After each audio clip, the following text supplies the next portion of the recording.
Hoy día voy a hablar sobre neumonía. Comenzamos con lo que es definiciones de neumonía, neumonía severa y neumonía complicada. Neumonía se considera una infección del tracto respiratorio inferior. Neumonía severa es una neumonía asociada a distrés respiratorio con uno de los siguientes signos o síntomas: cianosis, incapacidad para tomar líquidos, vomita todo, paciente está letárgico o inconsciente o convulsiones. Tienen una saturación de oxígeno menos de 92%. Si el paciente está de 0 a 2.500 metros sobre el nivel del mar, y menos de 85% si el paciente está a más de 2.500 metros sobre el nivel del mar. ¿A qué se le llama neumonía complicada? Neumonía complicada son los pacientes que tienen derrame pleural o empiema, si tienen enfermedad multilobar, pacientes con acceso pulmonar, neumotoras, neumonía necrotizante o fístula broncopleural. Cualquiera de estas condiciones indica que la neumonía es complicada. Es epidemiología. La OMS en el 2015 informó que neumonía causó el 15% de las muertes en los menores de 5 años. Pero lo que sí se sabe a nivel mundial es que los niños menores de 1 año son los que presentan el mayor riesgo para enfermar por neumonía y tienen la más alta tasa de hospitalización y muerte por neumonía a nivel mundial. O sea, la edad, y sobre todo si es un niño menor de 1 año, es un factor de riesgo altísimo para enfermar por neumonía, ¿no? Y para mortalidad por neumonía también, hospitalizar y muerte por neumonía. Con la vacuna ha disminuido la incidencia y la hospitalización por neumonía, pero se observó un aumento de la incidencia de empiema y fue por los serotipos no cubiertos por la vacuna, llámese los serotipos 19A, 1 y 7F. O sea, si bien ha bajado la incidencia de la neumonía, ha aumentado la cantidad de niños con empiema por los serotipos no cubiertos por la vacuna. O sea, por los serotipos no cubiertos por la vacuna, que son los serotipos 19A, 1 y 7F. ¿Cuáles son los factores de riesgo para enfermar por neumonía? Hay factores genéticos, por ejemplo, los pacientes con inmunodeficiencia de cualquier tipo, innata o adquirida, fibrosis quística, discinesia ciliar primaria, o sea, factores genéticos. Y también hay factores de riesgo, factores ambientales, como es la ausencia de lactancia materna, sobre todo si tienen lactancia materna menos de 4 meses. Si no hay vacunación o la vacunación es incompleta. Si hay exposición al humo y tabaco, lo que se llama el tabaquismo pasivo, ¿no? Hacinamiento, si hay contaminantes ambientales y bajo nivel educativo de la madre. Estos son factores de riesgo ambientales para enfermar por neumonía. Pero los factores de riesgo para una neumonía grave, como hemos dicho, la edad es la principal factor de riesgo para enfermar por neumonía, sobre todo en los niños menores de 1 año y sobre todo en los menores de 6 meses, un factor de riesgo altísimo, la edad. Otra es la prematuridad, desnutrición, infección por VIH, enfermedades cardíacas congénitas o pulmonares congénitas, enfermedades neurológicas, ¿no? Por ejemplo, parálisis cerebral, que condiciona mucho lo que es neumonía aspirativa, hay displasia broncopulmonar, ¿no? Todos estos factores de riesgo pueden condicionar a mayor cantidad de neumonía grave.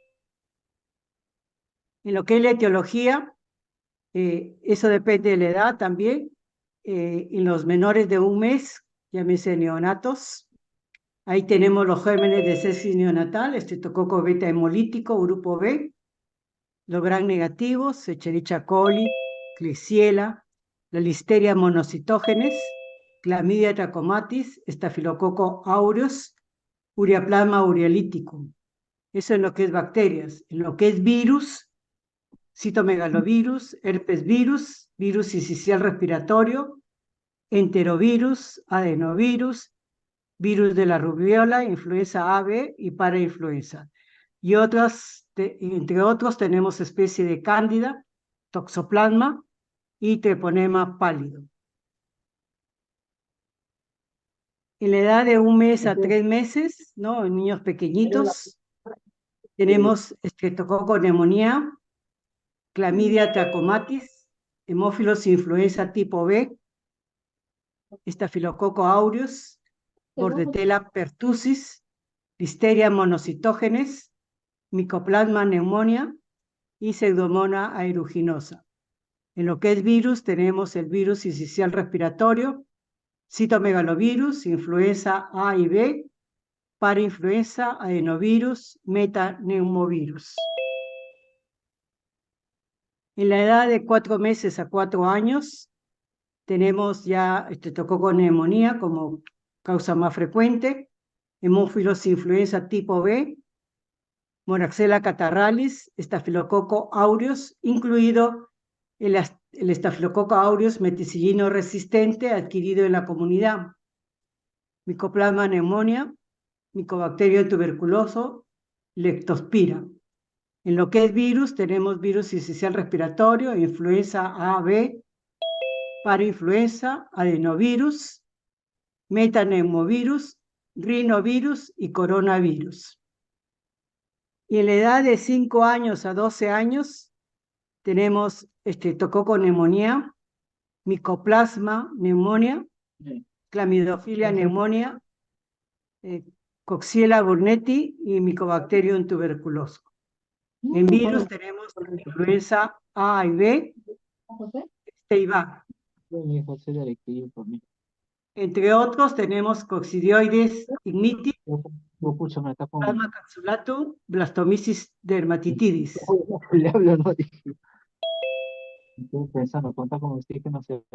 Los alumnos que tienen el audio aprendido, se les escucha hasta acá. Hay unos alumnos que están hablando, ¿sí?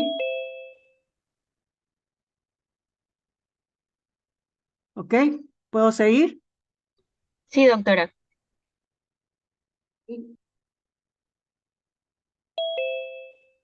Este es unos conceptos que ha salido en un consenso en el año 2020-2021, salió en un consenso, y en lo que es etiología, ellos mencionan que en menores de 2 años, el 90% de los casos de neumonía es por virus, en los menores de 2 años.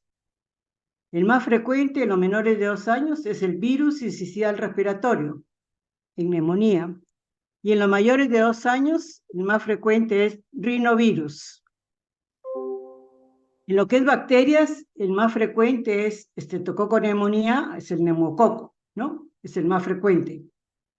En casos de empiema o derrame pleural, empiema, lo que es frecuente es el neumococo no vacunal. Como hemos dicho, si bien la incidencia de neumonía ha bajado por la vacuna, los empiemas o las neumonías complicadas han aumentado por el neumococo no vacunal, o sea que no está cubierto el serotipo, que no está cubierto por la vacuna, no vacunal.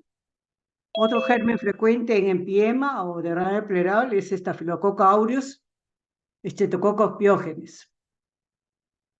En los pacientes con comorbilidades, sobre todo inmunosupresión, ¿no? Los gérmenes más frecuentes son gram negativos, aparte también el estafilococo aureus, hemófilos influenza no tipificable, ¿no? O sea, depende de las condiciones inmunológicas, depende del estado inmune del huésped y de la gente para ver en qué gérmenes son más frecuentes. En caso de inmunosupresión severa, los gérmenes más frecuentes son Pneumocystis jirovecii, antiguamente se llamaba neumonía, ahora se llama Pneumocystis jirovecii, Legionella pneumophila, citomegalovirus y hongos. Cuando hay neumonía por aspiración, por ejemplo, eso se ve en los niños postrados, en los niños con problemas de deglución, en los niños con parálisis cerebral, ¿no? En estos niños postrados pueden aspirarse. Entonces los gérmenes son, ¿qué se aspiran? Los gérmenes de la flora oral, que son aeróbicos y anaeróbicos. Ahí tenemos estreptococos, bacteroides del sistema de fusobacterio, o sea, hay varios gérmenes que son aeróbicos y anaeróbicos. En lo que es fibrosis quística, los gérmenes más frecuentes que condicionan neumonía en estos pacientes son Staphylococcus aureus, Pseudomonas aeruginosa y Burkholderia cepacis, ¿no? Estos son gérmenes que se ven en determinados tipos de pacientes. Por ejemplo, si uno tiene una neumonía por aspiración, vamos a ver cuál es el antibiótico mejor para estos casos. En lo que es el cuadro clínico, siempre primero en la anamnesis hay que preguntar por factores de riesgo, ¿no? Por factores de riesgo. Ya hemos dicho que puede ser congénitos y ambientales, ¿no? Sobre todo falta de vacuna, falta de lactancia materna, hacinamiento, fumadores pasivos, contaminación, el bajo nivel educativo de la madre, factores genéticos como fibrosis quística, ¿no? Inmunosupresión y comorbilidades, ¿no? En lo que es comorbilidades tenemos problemas congénitos cardíacos, cardiopatía congénita, problemas pulmonares, displasia broncopulmonar, síndrome de Down, malnutrición, ¿no? O sea, son comorbilidades que empeoran el desarrollo y complicaciones en los niños con neumonía. Hay que preguntar también el estado vacunal, ¿no? Eso es importante si tienen vacunas, sobre todo neumococo y el Haemophilus influenza tipo B, ¿no? Porque también depende de esto, es que uno puede variar la terapéutica. La fiebre y la tos y la taquignia son sugerentes de neumonía, pero no son específicos. Ustedes saben que fiebre, tos y taquignia puede haber en muchas cosas, como por ejemplo bronquiolitis, ¿no?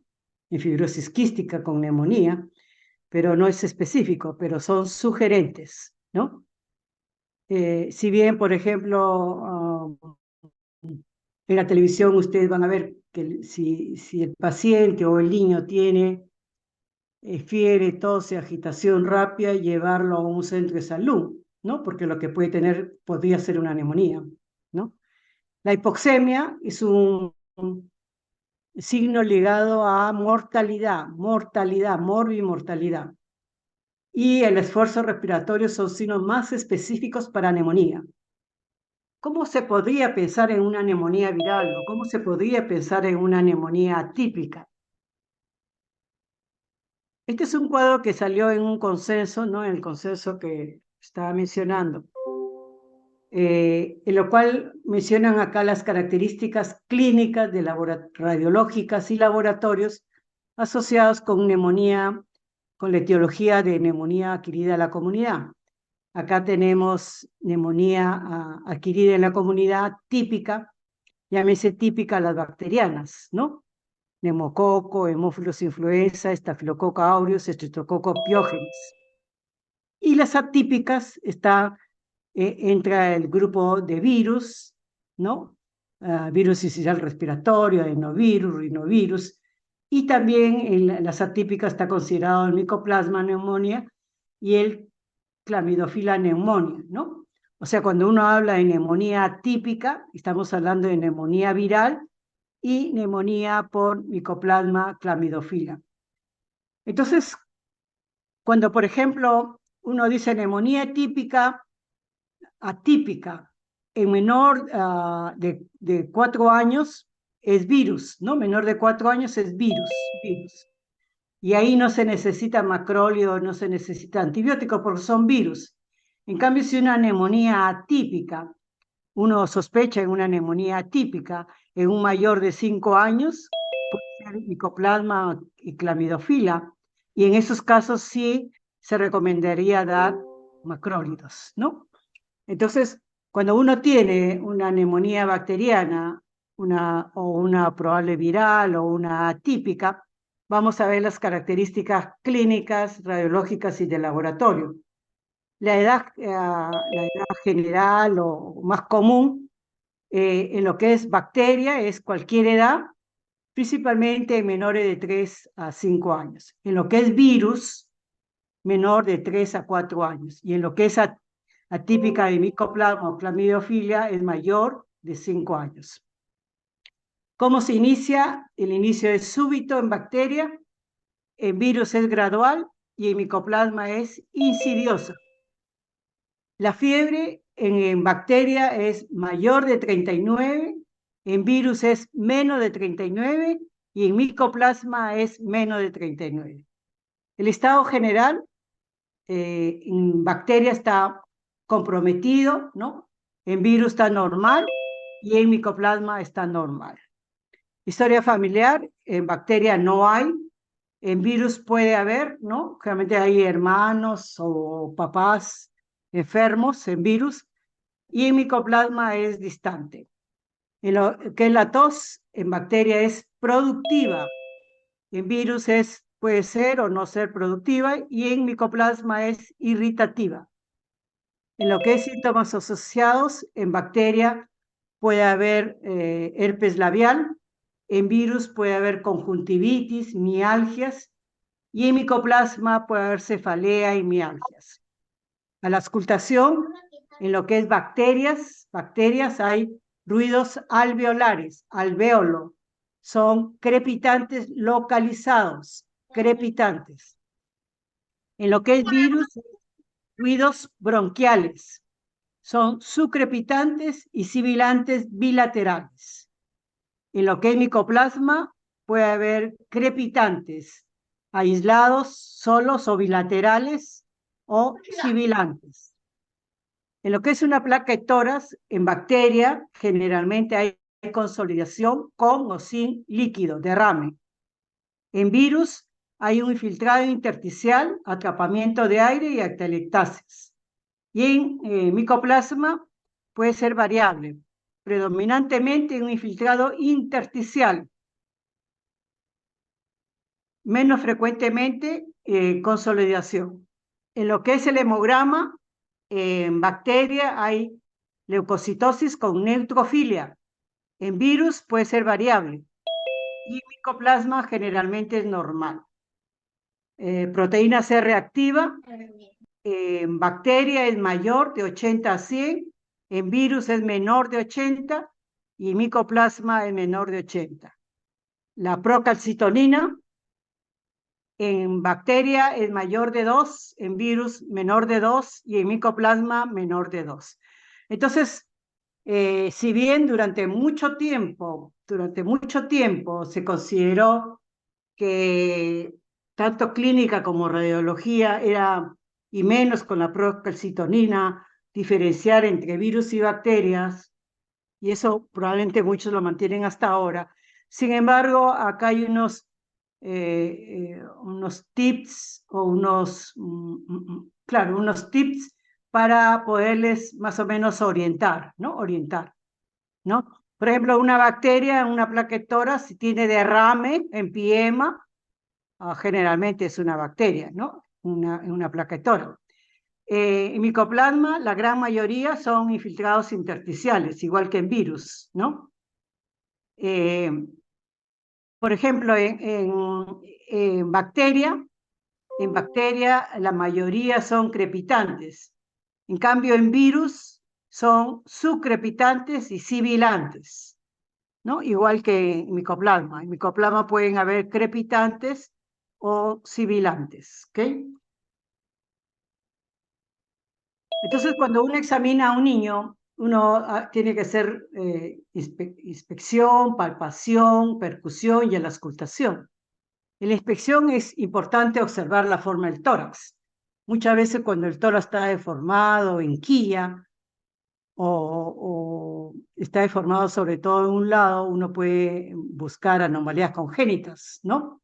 Sobre todo deformidad de la parrilla costal. Presencia de tirajes también hay que observar, ¿no? Los tirajes pueden ser subcostales, intercostales, supraclaviculares. A la palpación hay que evaluar vibraciones vocales. A la percusión hay que evaluar presencia de matidez. Y como yo le decía a los alumnos que están en el Hipólito, que han hecho clínica conmigo, ¿no? Casos clínicos, a varios les he explicado, ¿no? Como la diferencia, por ejemplo, en un asma o en una bronquiolitis, en la cual cuando uno percute, lo que hay es timpanismo, porque en esos pacientes lo que hay es un atrapamiento de aire. En cambio, cuando uno tiene una neumonía, cuando uno percute, lo que hay es matidez, sobre todo si hay una consolidación y peor si hay un derrame, ¿no? Un derrame, un acceso, un derrame, lo que uno percute es una matidez, ¿no? En cambio, cuando uno tiene un niño asmático con bronquiolitis, cuando uno percute es timpánico, ¿no? Es diferente el ruido. Y a la auscultación hay que evaluar, hay que ver la disminución del murmullo vesicular, hay que ver si hay sucrepitantes, crepitantes, ¿no? Roncantes, broncofonía y soplo tubárico. A veces hay neumonías que se puede escuchar un soplo que es bien característico de una neumonía o consolidación, ¿no? Entonces, cuando uno examina a un niño, y esta es una de las preguntas que siempre le he hecho a los alumnos y que yo me acuerdo y creo que ninguno lo contestó bien, ninguno. Entonces, incluso los internos o residentes, esto no, o no lo saben, o el momento que se les enseñó, como yo en este momento, a la hora que pasen a ser internos y uno les vuelve a preguntar, pues como que no saben nada, ¿no? Entonces, cuando uno evalúa a un niño con un problema respiratorio para ver si tiene respiración rápida o no, lo que tienen que saber es frecuencias normales de frecuencia respiratoria. Entonces, ¿cuál es la respuesta de los alumnos? Son intervalos, 30-40, 20-40. No, pues, o sea, si ustedes han hecho IEPI, la Organización Mundial de la Salud estableció estos puntos tajantes como sensibles y específicos para neumonía. Si el niño tiene de 0 a 2 meses frecuencia respiratoria mayor de 60, se habla de taquimia. Es un corte, no es intervalo, doctores, es un corte mayor de 60. Si el niño tiene de 2 a 12 meses, el corte es mayor de 50. Si el niño tiene de 1 a 5 años, el corte es mayor de 40. Si el niño tiene mayor de 5 años, el corte es mayor de 20. Es un número, no es intervalo. ¿Ok? Otro signo de distrés respiratorio es disnea, retracciones o tirajes, supraesternal, intercostal o subcostal, quejido, aleteo nasal, apnea, estado mental alterado. Y el otro gran importante que hay que examinar y ver, la oximetría de pulso, ¿no? Eso lo van a ver en emergencia o los pacientes que hemos pasado visita, siempre se les ha explicado cómo ponerle al niño, ¿no? Y cómo determinar, ¿no? Por ejemplo, los alumnos que los hemos llevado a intermedios, a UCI, en el Hipólito, han visto pues los monitores, ¿no? Y cómo los niños con sus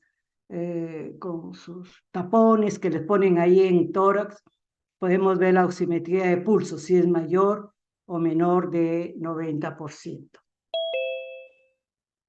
Entonces, cuando uno tiene una neumonía, uno debe saber la severidad, si es una neumonía leve o es una neumonía severa. La neumonía leve, la mayoría va a su casa. La neumonía severa se hospitaliza, de hecho, ¿no?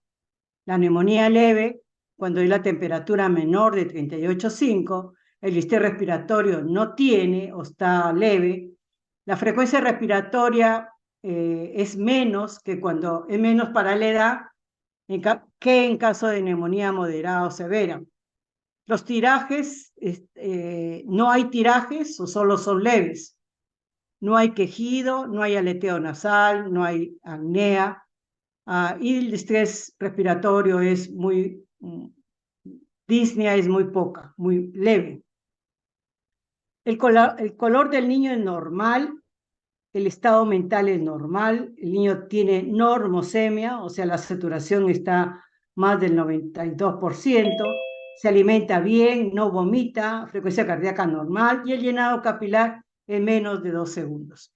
En cambio, cuando uno tiene una neumonía severa, la temperatura es mayor de 38, el distrés respiratorio es moderado a severo, frecuencia respiratoria es mayor de 70 en infantes y mayor de 50 en los niños mayores. Hay tiraje que puede ser subcostal, intercostal o supraclavicular, moderado o severo, es en los menores de 12 meses y en los mayores de 12 meses hay un distrés respiratorio severo. Hay quejido, aleteo nasal, apnea y disnea significativo. Hay cianosis, estado mental alterado, hipoxemia.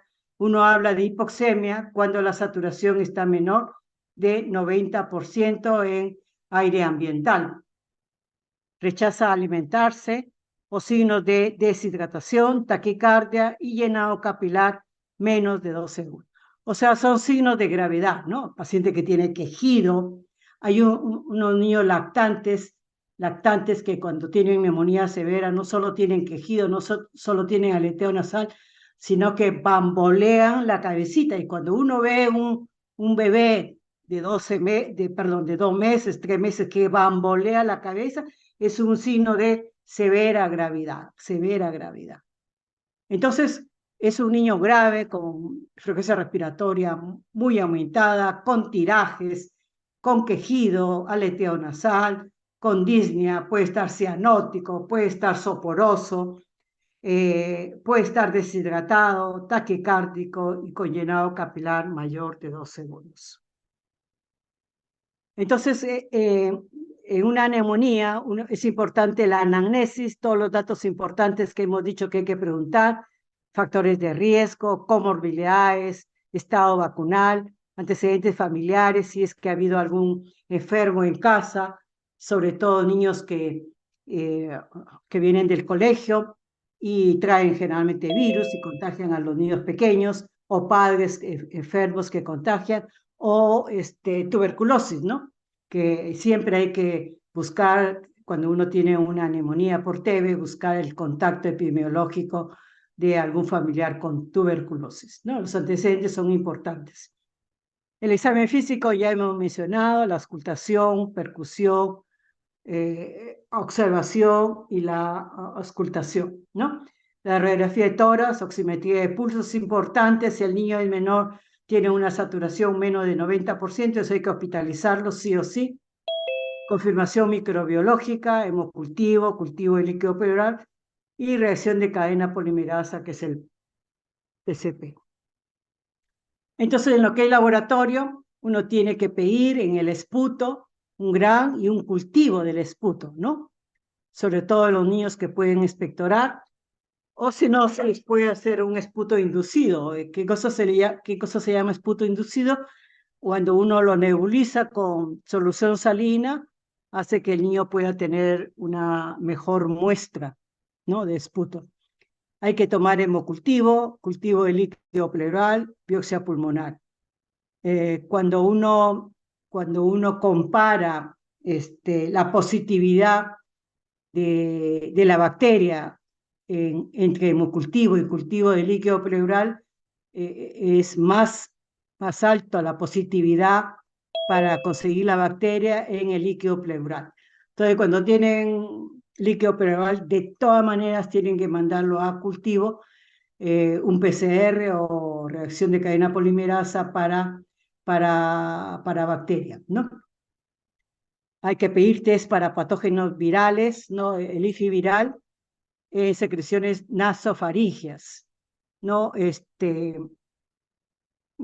IFI no se toma para bacterias porque las secreciones nasofaringeas puede haber neumococo, hemófilos portadores, entonces no se toma el IFI. Lo que sí se toma es el PCR, que es una reacción de cadena polimerasa, que es una prueba molecular para virus y para bacterias, y eso se puede pedir tanto en sangre como en líquido pleural, ¿no?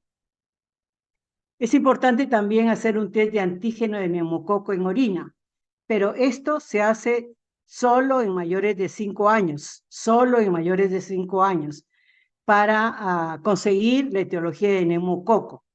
En menores de 5 años no se hace porque igual pueden ser portadores nasofaringios o pueden haber recibido recién la vacuna, entonces va a dar un falso positivo. Pero si se hace en orina en mayores de 5 años, sí es factible, es mejor hacer buscar el antígeno de neumococo en la orina en mayores de 5 años. También se debe hacer cuando uno sospecha en atípicos, test para bacterias atípicas, ¿no? Crioglutinina, ese es un buen test para determinar Mycoplasma pneumonia o Clamidophila pneumonia. Cultivo, serología para bacterias atípicas, estamos hablando de Mycoplasma pneumonia o Clamidophila pneumonia. Los reactantes de fase aguda, llámese PCR, velocidad de sedimentación o la misma procalcitonina, no deben ser usados como único determinante para distinguir entre causa viral y bacteriana. Eso había muchos actores que sostenían esto, pero actualmente parecería como que la procalcitonina en determinados niveles ya indicarían sospecha de bacteria, ¿no? Oximetría de pulso es importante porque esto está ligado a morbo y mortalidad.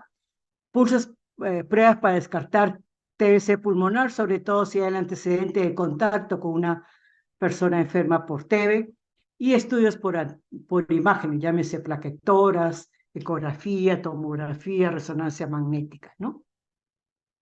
¿Cuándo se indica una plaquetoras? Cuando uno tiene una neumonía ambulatoria, no se indica plaquetoras. Cuando uno tiene una neumonía ambulatoria, no se indica hemocultivo.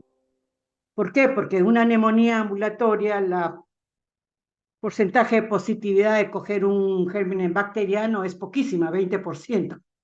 Por lo tanto, si es una neumonía ambulatoria, una neumonía leve, no se toma plaquetora y no se toma hemocultivo, ¿no? Entonces, ¿cuándo se indica una plaquetoras? Se indica plaquetoras cuando hay una duda diagnóstica, ¿no? Cuando hay una duda diagnóstica. Cuando el paciente va a ser hospitalizado, de todas maneras hay que pedir una plaquetora en el caso que uno piense en neumonía. Cuando hay una neumonía previa o neumonía recurrente, sobre todo si es en el mismo lado, buscando pues anomalías congénitas como secuestro pulmonar. Cuando no hay respuesta al tratamiento, también hay que pedir una plaquetora para ver si hay una neumonía complicada, como un derrame, un acceso. Y para descartar otras patologías, llámese aspiración de cuerpo extraño, insuficiencia cardíaca congestiva. Entonces, estas son las indicaciones para plaquetoras. En neumonía ambulatoria no se pide plaquetoras. Y acá tenemos unos casos del Hipólito, ¿no? Esto es una plaquetórax, una neumonía viral, ¿no? Acá ven un infiltrado intersticial, ¿no? Un infiltrado intersticial bilateral, atrapamiento de aire, ¿no? Y es un infiltrado intersticial bilateral, ¿no? Esta imagen de acá, este es timo, doctores, ¿no? Timo. Y esta es una pregunta que le hice a muchos internos, perdón, a muchos alumnos, ¿no? Este es un timo, ¿no? El corazón está por acá, ¿sí? A veces el timo tiene diferentes formas, ¿no? Por ejemplo, con los alumnos, de repente el grupo 2, creo que del Hipólito, que vio conmigo un niño con un timo, con otra forma, tenía una forma por acá, pero era timo, es como esta, ¿no? Esto es timo, ¿no? Realmente el timo es una forma así, ¿no? Porque esto no es el hilio del niño, esto no son vasos, ¿no? Porque la mayoría decía vaso, no doctor, esto no es vaso, esto es timo, ¿no? Y este es la corazón, y acá vemos un infiltrado intersticial bilateral compatible con una neumonía viral. Esta es otra placa de un paciente de 2 años no vacunado, y que tenía una neumonía con hemocultivo positivo a hemófilos influenza no tipificable, ¿no? Esta es una neumonía bacteriana con un hemocultivo positivo a hemófilos influenza no tipificable, un niño no vacunado, no vacunado. Esta es una placa de una criatura de 1 año, patrón miliar, que tenía una criatura de 1 año y tenía esta placa, ¿no? Si ustedes ven, es un infiltrado nodular bilateral, ¿no? Es un infiltrado. ¿Ven bien, alumnos? ¿Me siguen? Sí, ¿Sí? ¿Se ve bien? Sí, doctora. Ok. Este es un infiltrado bilateral nodular, ¿no? De una paciente con tuberculosis sistémica, patrón miliar, cuyo contacto era su papá. Su papá le contagió la TB, no la tuberculosis. Y acá ustedes ven la tráquea y la bifurcación en los dos bronquios grandes, ¿no? ¿Ok? Esta es otra placa de un paciente de una casística de nosotros, que lo vamos a publicar. Este es un paciente que tiene una neumonía necrotizante y un derrame, ¿no? Este es un paciente de 4 años que ingresa por una neumonía de mala evolución. Una vez que se le trató, lo que se le hizo una tomografía y lo que se vio es una malformación de vía aérea pulmonar congénita, la famosa MAC. Malformación de vía aérea pulmonar congénita, y lo más frecuente, son 5 tipos, pero lo más frecuente es el tipo 1, que tiene quistes grandes, ¿no? Malformación, antiguamente se llamaba malformación adenomatoidea quística congénita, antes era ese, pero ahora se llama malformación de vía aérea pulmonar congénita, así se llama ahora, la MAP. Entonces, en esta paciente de 4 años, mujer, tenía fiebre persistente, no mejoraba, se le dio todos los antibióticos, se le limpió y después fue a cirugía en mi hospital. Este es otro paciente que tiene un derrame pleural inmenso, ¿no? Y se le puso un tubo, ¿no? Y el último paciente, fue una placa que le enseñé a un grupo, en este ciclo no, en el ciclo anterior, y la mayoría decía derrame, derrame, ¿no? Y no, lo que tenía es una neumonía, a ver si me siguen. Este es un omóplato, ¿no? Esta es la imagen del omóplato, ¿sí? Este es el borde del omóplato. Pero acá lo que tiene es una neumonía, pero dentro de la neumonía, no sé si logran a ver, si me siguen el puntero, esta es una cavidad y esta es otra cavidad, ¿no? Hay una hiperlucidez dentro de lo que es la neumonía. Entonces, si hay una hiperlucidez dentro de una neumonía, ¿qué cosa es? A ver, ¿alguien? ¿Algún alumno se puede decir algo? ¿Qué podría ser? ¿Cuántos alumnos hay ahorita? ¿Cuántos alumnos hay? Ahorita hay 164 alumnos. ¿Quién me podría decir qué cosa es esto? ¿Nadie? Vamos. Doctora, ¿sería un absceso pulmonar? Muy bien, doctor, muy bien. Un acceso pulmonar, doctores, un acceso pulmonar. Este es un acceso pulmonar en una paciente que fue evolución pésima, ¿no? Paciente que había ido a la posta, le habían dado citromicina como siempre, y, y no fue bien, fue hospitalizada y la evolución fue mala hasta que hizo un acceso pulmonar, ¿no? ¿Ok? cuando uno habla de acceso pulmonar, lo que dicen las guías es que uno tiene que cubrir neumococo no vacunal, o sea, neumococo no cubierto por la vacuna, y tiene que cubrir estafilococo, que son frecuentes, ¿no? Entonces, la cobertura antibiótica en esta paciente, un neumococo no vacunal, claro, por ejemplo, acá en Perú la resistencia del neumococo a la penicilina es baja, entonces, pero lo que recomiendan el consenso era darle cefotaxima más vancomicina. Esa es la cobertura que uno da en un niño con acceso pulmonar, ¿sí? El diagnóstico diferencial hay que considerar anomalías anatómicas cardiopulmonares congénitas, llámese cardiopatía congénita, enfermedades pulmonares congénitas como las que hemos mencionado, ¿no? La malformación de vía aérea pulmonar congénita. Hay que hacer diagnóstico diferencial con bronquiolitis y con asma, doctor, y acá, cuando uno tiene estos pacientes, no se olviden de percutir, porque de repente la clave está en la percusión, ¿no? Y enfermedades pulmonares crónicas como displasia broncopulmonar, también hay que diferenciar. En los criterios para hospitalizar, hay criterios para en qué momento hospitalizar a los niños. Lo que hemos dicho es que los niños menores de 1 año, la mortalidad, la morbilidad es altísima a nivel mundial por neumonía. Entonces, cuando uno ve a un niño menor de 1 año, y peor si es menor de 6 meses y uno está pensando en neumonía, obligado hay que hospitalizarlo, los niños pequeños.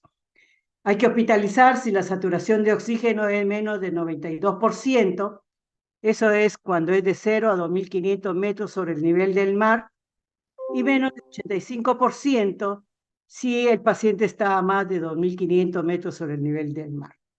También hay que hospitalizar si hay una dificultad respiratoria moderada, severa, cuando hay intolerancia oral, vomita todo, cuando hay mal estado general, apariencia tóxica o mal estado general, ¿no?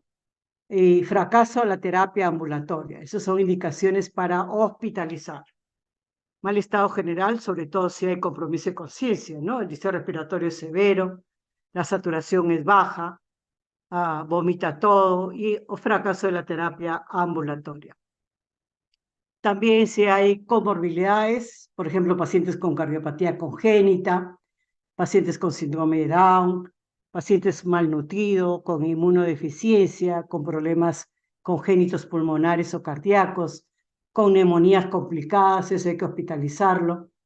Difícil acceso a un centro de salud, o sea, que queda muy, muy lejos y no hay forma de controlarlo, eso hay que hospitalizarlo.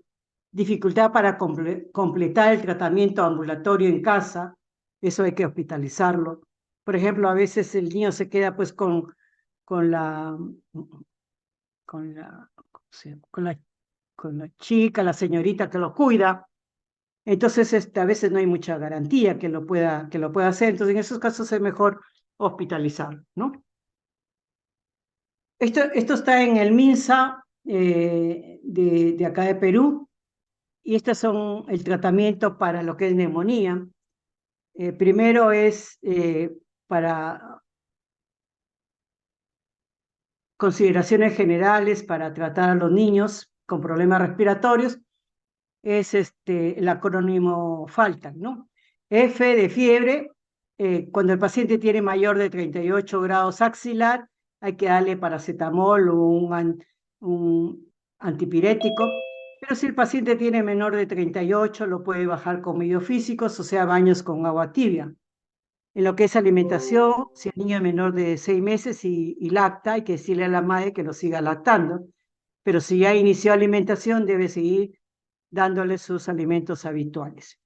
En lo que es líquidos, hay que aumentar el aporte para mantener una hidratación, porque pueden haber aumento de pérdidas por pérdidas insensibles, sobre todo si tiene fiebre, ¿no? O sea, F de fiebre, A de alimentación, L de líquidos. T de tos, o sea, evitar los antitusígenos, expectorantes, los antihistamínicos. A de alarma, enseñarle a la MAE cuándo tiene que venir al hospital por, por los siguientes signos de alarma. Dificultad para respirar, taquimia, tirajes, persistencia de fiebre. Uno espera que un niño que reciba tratamiento a las 48 horas o 72 debe bajar la fiebre, ¿no? Cuando hay dificultad para beber, compromiso de la conciencia, y si el niño no mejora, ¿no? Estos son signos de alarma. En lo que es N de nariz, hay que limpiar la fosa nasal. Lo que se sabe es que los niños menores de 2 años son respiradores nasales. Entonces hay niños pequeñitos, de 1 año, de meses, que vienen bien congestionados. Incluso vienen tan congestionados que incluso impresiona que tienen tirajes, ¿no? Pero cuando uno le limpia la nariz o le hace la aspiración de las fosas nasales, el niño como que mejora. ¿Por qué? Porque la mayor parte de la ventilación es nasal. Entonces, si las fosas nasales están obstruidas, el niño no respira bien. En cambio, si usted desobstruye o permeabiliza las fosas nasales, el niño respira mejor e incluso a veces desaparecen los tirajes. Entonces, si el niño tiene obstrucción de fosas nasales, uno hay que aspirarlo o lo puede limpiar con solución casera de agua con sal. No la leche materna, porque a veces muchas madres, sobre todo las primerizas, le meten la leche materna. Eso no se debe hacer. Lo que se tiene que hacer es agua con sal, o sea, media cucharadita de sal en media taza de agua, o suero fisiológico al 0,9%, aplicar 5 gotas en cada fosa nasal. No 1 gota, 5 gotas en cada fosa nasal. Entonces, en lo que es tratamiento, si es una neumonía viral que uno piensa que puede ser influenza, el tratamiento es un antivírico, antiinfluenza. Es el oseltamivir, que es el Tamiflu. Acá en Perú hay. Entonces, el jarabe viene 60 miligramos en 5 mililitros. En los mayores de 2 años, se le da 4 miligramos por kilo por día, en 2 dosis por 5 días, solo 5 días. Pero si es menor de 2 años, se le da 7 miligramos por kilo por día, en 2 dosis, por 5 días. ¿Cuándo se debe dar? La gran mayoría de los autores coinciden que cuanto más precoz es mejor. Pero hay unos que opinan que incluso con 2 o 3 días de haber iniciado antibióticos, se puede dar oseltamivir, ¿no? Si uno piensa en neumonía por influenza. En lo que es neumococo, hay que ver lo que es la sensibilidad o susceptibilidad del neumococo a los antibióticos, sobre todo acá en Perú a la penicilina, a la ampicilina. Entonces, el neumococo es la bacteria más común de la neumonía adquirida en la comunidad, es la bacteria más común. Y la resistencia al antibiótico, a todos los antibióticos, puede ser por mutación genética de la bacteria o por el uso indiscriminado de antibióticos. Ahora con la pandemia, por ejemplo, la cantidad de acitromicina que se ha usado es terrible a nivel mundial por el COVID, ¿no? Entonces, la resistencia a acitromicina a nivel mundial es altísima. En el año 2018-2019, un grupo peruano de Cayetano Heredia, investigando neumococo, estudió 68 muestras procedentes de niños con enfermedad neumocócica invasiva. O sea, era muestra de sangre o líquido pleural, que eran niños con neumonía o con sepsis, ¿no? 68 muestras. Era para buscar la resistencia del neumococo a los diferentes antibióticos. Y lo que se vio en este trabajo es que el neumococo, acá en Perú, en el año 2019, era resistente a penicilina alrededor del 20%, acitromicina 82%, ahora dice que está más o menos 90-95%. Por eso que que dar acitromicina acá en Perú, tanto en hospitales o consultorios o postas, no sirve para nada porque la resistencia es altísima. El cotrimoxazol, la resistencia es casi 80%.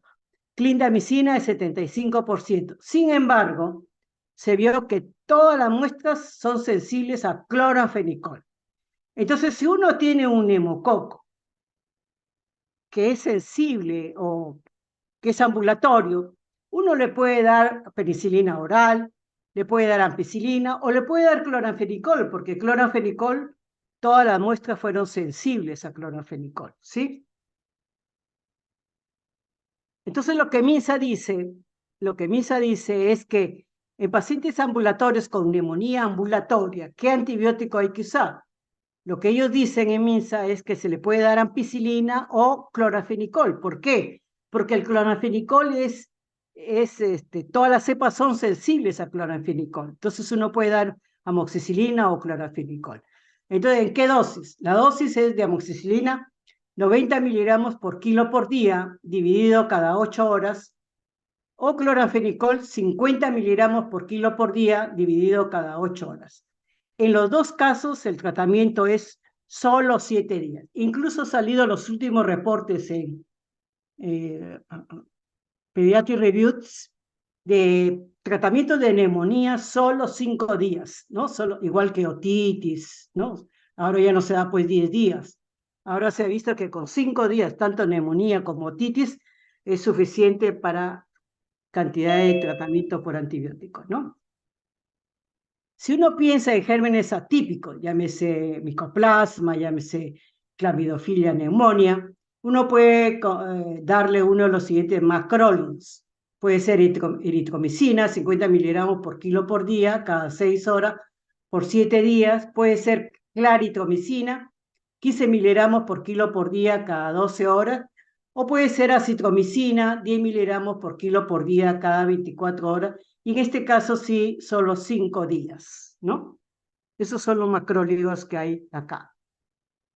Cuando el paciente se hospitaliza, en neumonía que se hospitaliza, uno le puede dar en menores de 2 meses, ampicilina magenta o ampicilina más amicacina, igual que se trata de una sepsis neonatal, ¿no? Ampicilina magenta o ampicilina más amicacina. Entonces, si usan ampicilina, se le da 50 miligramos por kilo por dosis y depende de la edad gestacional que nació. Si nació menos de 29 semanas y tiene de 0 a 28 días, se le da 50 miligramos por kilo por dosis cada 12 horas. Pero si tiene más de 45 semanas, se le da 50 miligramos por kilo por dosis cada 6 horas. En gentamicina igual, depende de la edad gestacional. Si tiene menos de 29 semanas y tiene 0 a 7 días de vida, se le da 5 miligramos por kilo cada 48 horas. Pero si tiene edad más de 35 semanas, se le da 4 miligramos por kilo cada 24 horas. O sea, a menos edad gestacional, mayor tiempo, ¿no? Y a mayor edad gestacional se le da 4 miligramos por kilo cada 24 horas. Igual, 7 días de tratamiento por vía endovenosa. En el caso de amicacina, igual, si se da menor de 29 semanas y es de 0 a 7 días de vida, se le da 18 miligramos por kilo cada 48 horas. Si tiene 30 a 34 semanas y es de 0 a 7 días de vida, se le da 18 miligramos por kilo cada 36 horas. Y si tiene más de 35 semanas, se le da 15 miligramos por kilo por día cada 24 horas, ¿no? Eso es importante saber la edad gestacional para ver el intervalo de tiempo, ¿no? En los niños mayores de 2 meses a 12 años, si se hospitaliza, MINSA propone varias opciones.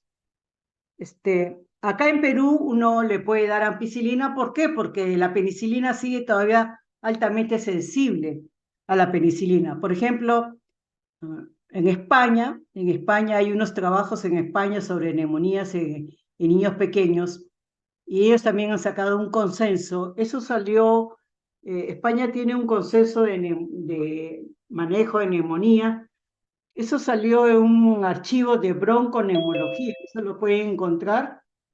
La revista se llama Archives Bronchoneumology. Es 2020. Eso es y muchos de estos conceptos que también le he puesto en esta teoría es de eso, de ese artículo.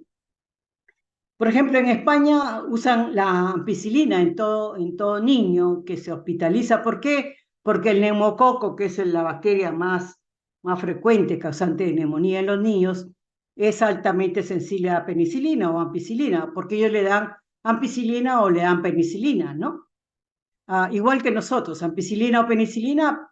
En el caso de nosotros, le damos también clorafenicol. ¿Por qué? Porque hemos dicho que las cepas son altamente sensibles a clorafenicol.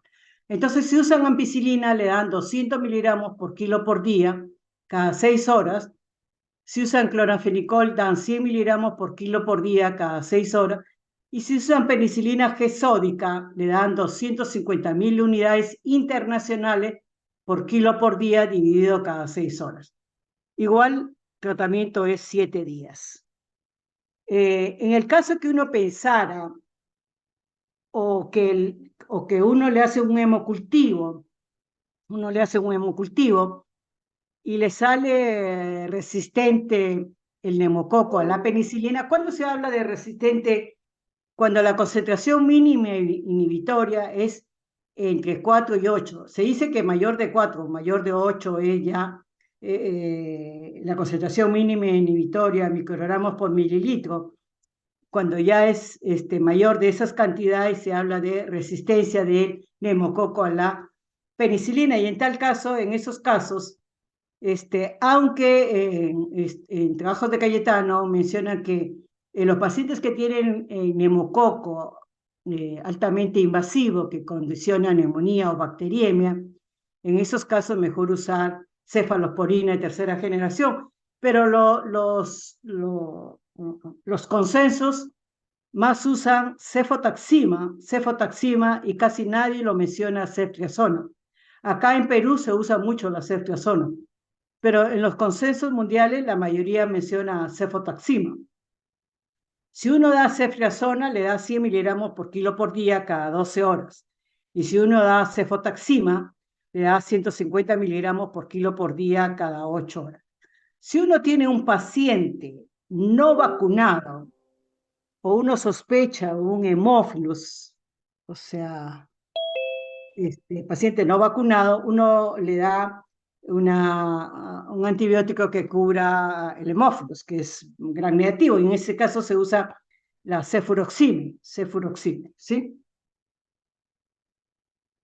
Entonces, cuando uno tiene una neumonía ambulatoria, MINSA, igual que varios sitios, indican amoxicilina. Entonces, lo que ellos indican en los consensos es dar 80 miligramos por kilo por día cada 8 horas, y la gran mayoría está de acuerdo en dar 5 días.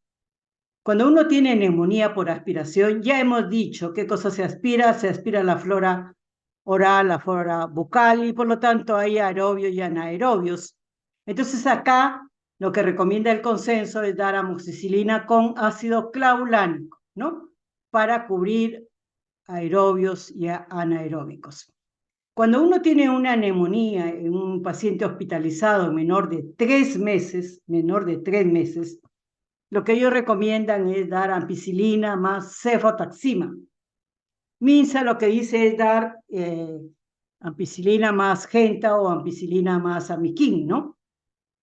Pero en estos consensos la mayoría recomienda dar ampicilina más cefotaxima. Miren que no dan ceftriaxona, dan cefotaxima. En los menores de 6 meses, sobre todo si el paciente no tiene una vacunación completa y no tiene vacuna para hemófilos, ellos recomiendan dar amoxicilina con ácido clavulánico o cefuroxime para cubrir el hemófilos, ¿no?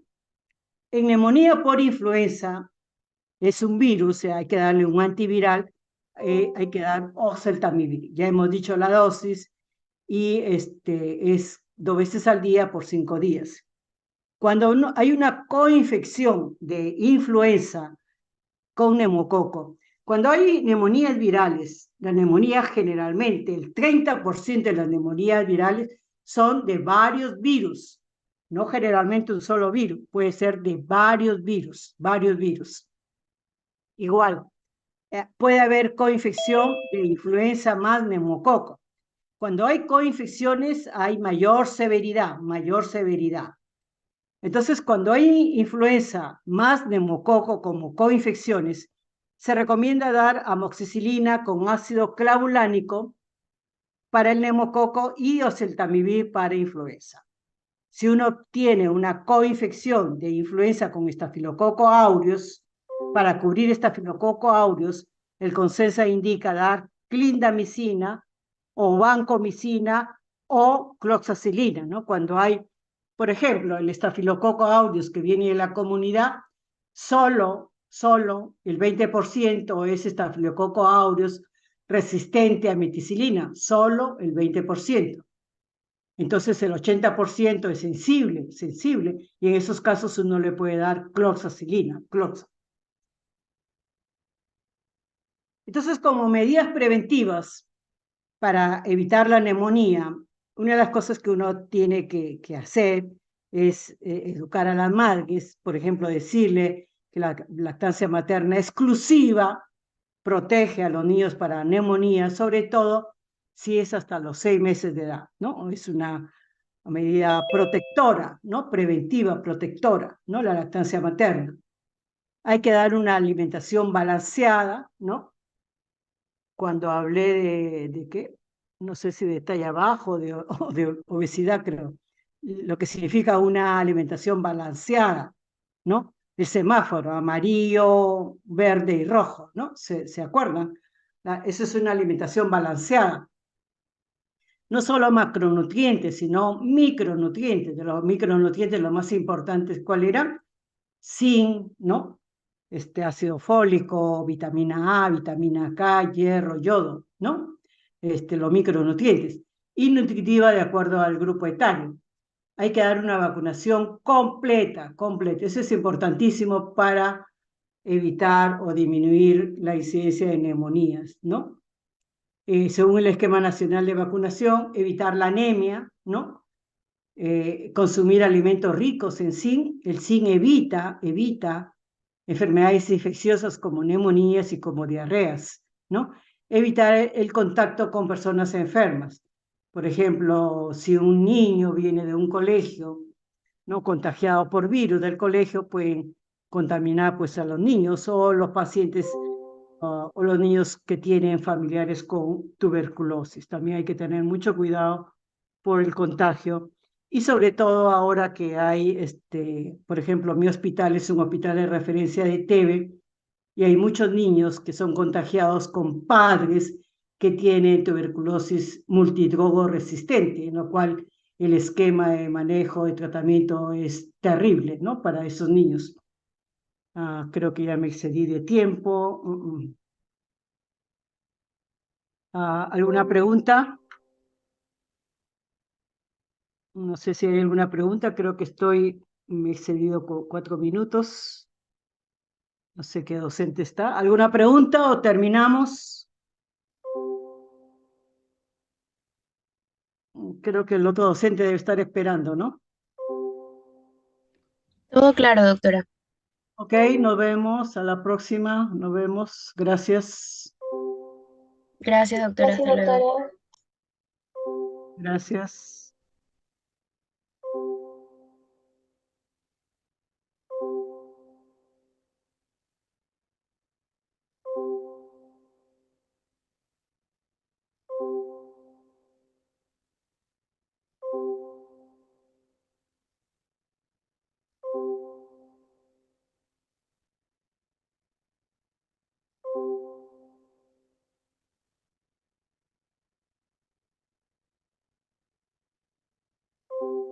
Recording stopped.